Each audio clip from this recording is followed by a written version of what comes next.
ಛತ್ರಪತಿ ಶಿವಾಜಿ ಮಹಾರಾಜ್ ಆಗಲು ಹೊರಟಿದ್ದಾರೆ ರಿಷಬ್ ಶೆಟ್ಟಿ.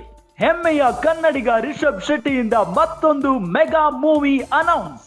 ವಿಶ್ವದ ಶ್ರೇಷ್ಠ ಟೆಕ್ನಿಷಿಯನ್ಸ್ ನಿಂದ ತಯಾರಾಗಲಿದೆ ಈ ಸಿನಿಮಾ. ಐತಿಹಾಸಿಕ ಛತ್ರಪತಿ ಶಿವಾಜಿ ಮಹಾರಾಜನಾಗಿ ರಿಷಬ್ ಮಿಂಚು ಹರಿಸಲಿದ್ದಾರೆ.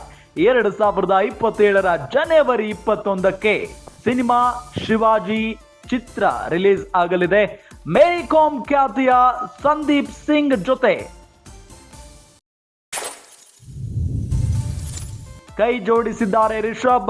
ಕಾಂತಾರ ಬಳಿಕ ನ್ಯಾಷನಲ್ ಇಂಟರ್ನ್ಯಾಷನಲ್ ಲೆವೆಲ್ನಲ್ಲಿ ರಿಷಬ್ ಸದ್ದು ಮಾಡ್ತಾ ಇದ್ದಾರೆ. ಸದ್ಯ ಕಾಂತಾರ ಪ್ರಿಕ್ವೆಲ್ ನಲ್ಲಿ ನಟ ನಿರ್ದೇಶಕ ರಿಷಬ್ ಶೆಟ್ಟಿ ಬ್ಯುಸಿ ಆಗಿದ್ದಾರೆ. ಹನುಮಾನ್ ಡೈರೆಕ್ಟರ್ ಪ್ರಶಾಂತ್ ವರ್ಮಾ ಜೊತೆ ಹೊಸ ಪ್ರಾಜೆಕ್ಟ್ ಅನೌನ್ಸ್ ಕೂಡ ಆಗಿದೆ. ವಾಯುಪುತ್ರ ಹನುಮನ ಅವತಾರದಲ್ಲಿ ಕಾಣಿಸಿಕೊಂಡ ಲುಕ್ ರಿವೀಲ್ ಆಗಿತ್ತು.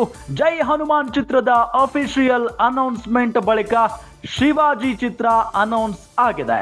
ಇದು ಹೆಮ್ಮೆಯ ಕನ್ನಡಿಗ ರಿಷಬ್ ಗತ್ತು ಗೈರತ್ತು ಸೋಷಿಯಲ್ ಮೀಡಿಯಾದಲ್ಲಿ ಪೋಸ್ಟ್ ಮಾಡಿದ್ದಾರೆ ರಿಷಬ್ ಶೆಟ್ಟಿ. ನಿಜಕ್ಕೂ ಕೂಡ ಇದು ಒಂದು ಹೆಮ್ಮೆಯ ವಿಚಾರ. ಐತಿಹಾಸಿಕ ಛತ್ರಪತಿ ಶಿವಾಜಿ ಮಹಾರಾಜನಾಗಿ ರಿಷಬ್ ಶೆಟ್ಟಿ ಮಿಂಚು ಹರಿಸಲಿದ್ದಾರೆ. ಕಾಂತಾರ ಚಿತ್ರ ಹಿಟ್ ಆದ ನಂತರ ರಿಷಬ್ ಶೆಟ್ಟಿ ಅವರ ಲಕ್ಕು ಬದಲಾದಂತೆ ಕಾಣಿಸ್ತಾ ಇದೆ. 2027 ಜನವರಿ 21ಕ್ಕೆ ಸಿನಿಮಾ ಶಿವಾಜಿ ಮಹಾರಾಜ ರಿಲೀಸ್ ಆಗಲಿದೆ. ಮೇರಿ ಕಾಮ್ ಖ್ಯಾತಿಯ ಸಂದೀಪ್ ಸಿಂಗ್ ಜೊತೆ ಕೈ ಜೋಡಿಸಿದ್ದಾರೆ ರಿಷಬ್ ಶೆಟ್ಟಿ. ಕಾಂತಾರ ಬಳಿಕ ನ್ಯಾಷನಲ್ ಇಂಟರ್ನ್ಯಾಷನಲ್ ಲೆವೆಲ್ ನಲ್ಲಿ ರಿಷಬ್ ಶೆಟ್ಟಿ ಸದ್ದು ಜೋರಾಗಿ ಕೇಳಿ ಬರ್ತಾ ಇದೆ. ಸದ್ಯ ಕಾಂತಾರ ಪ್ರಿಕ್ವೆಲ್ ನಲ್ಲಿ ನಟ ನಿರ್ದೇಶಕ ರಿಷಬ್ ಶೆಟ್ಟಿ ಅವರು ಬ್ಯುಸಿ ಆಗಿದ್ದಾರೆ. ಹನುಮಾನ್ ಡೈರೆಕ್ಟರ್ ಪ್ರಶಾಂತ್ ವರ್ಮಾ ಜೊತೆಗೆ ಹೊಸ ಪ್ರಾಜೆಕ್ಟ್ ಕೂಡ ಅನೌನ್ಸ್ ಆಯಿತು. ನಿಮಗೆಲ್ಲ ಗೊತ್ತಿರುವಂತಹ ವಿಚಾರ. ವಾಯುಪುತ್ರ ಹನುಮನ ಅವತಾರದಲ್ಲಿ ಕಾಣಿಸಿಕೊಂಡಂತ ಲುಕ್ ರಿವೀಲ್ ಆಗಿತ್ತು. ಅದರಿಂದ ಫ್ಯಾನ್ಸ್ ಎಲ್ಲ ದಿಲ್ ಖುಷ್ ಆಗ್ಬಿಟ್ಟಿದ್ರು. ಮತ್ತೆ ರಿಷಬ್ ಶೆಟ್ಟಿ ಅವರು ಹನುಮನ ಪಾತ್ರದಲ್ಲಿ ಅದ್ಭುತವಾಗಿ ಕಾಣಿಸ್ತಾರೆ ಅಂತೆಲ್ಲ ಹೊಗಳಿ ಅಟ್ಟಕ್ಕೇರಿಸಿದ್ರು. ಅದಾದ ನಂತರ ಈಗ ಬರ್ತಾ ಇರುವಂತಹ ಬಿಗ್ ಅನೌನ್ಸ್ಮೆಂಟ್ ಇದು. ನಿಜಕ್ಕೂ ಇದು ಕನ್ನಡಿಗರೆಲ್ಲ ಬಹಳ ಹೆಮ್ಮೆಯ ಪಡುವಂತ ಒಂದು ವಿಚಾರ.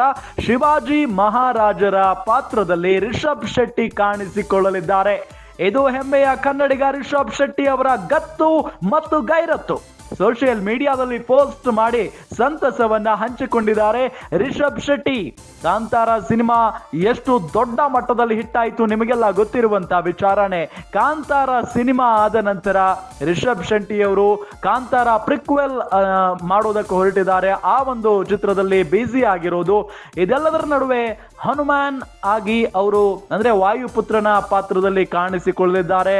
ಆ ಒಂದು ವಿಚಾರ ಗೊತ್ತಾದ ನಂತರ ಸಿಕ್ಕಾಪಟ್ಟೆ ಖುಷಿಯಾಗಿತ್ತು ಎಲ್ಲರಿಗೂ ಕೂಡ. ನಮ್ಮ ಕನ್ನಡಿಗ ಹನುಮನ ಅವತಾರದಲ್ಲಿ ಬರ್ತಾರೆ ಸಿನಿಮಾದಲ್ಲಿ ಅಂತ ಹೇಳಿ. ಅದಾದ ನಂತರ ಈಗ ನೋಡಿದ್ರೆ ಎಲ್ಲ ಜನ ಆರಾಧಿಸುವಂತ ಶಿವಾಜಿ ಮಹಾರಾಜರ ಪಾತ್ರದಲ್ಲಿ ನಮ್ಮ ಕನ್ನಡಿಗ ನಟಿಸ್ತಾ ಇರುವುದು ನಿಜಕ್ಕೂ ಕೂಡ ಇದು ಹೆಮ್ಮೆಯ ವಿಚಾರ. 2027 ಜನವರಿ 21ಕ್ಕೆ ಈ ಶಿವಾಜಿ ಮಹಾರಾಜ ಚಿತ್ರ ರಿಲೀಸ್ ಆಗಲಿದೆ.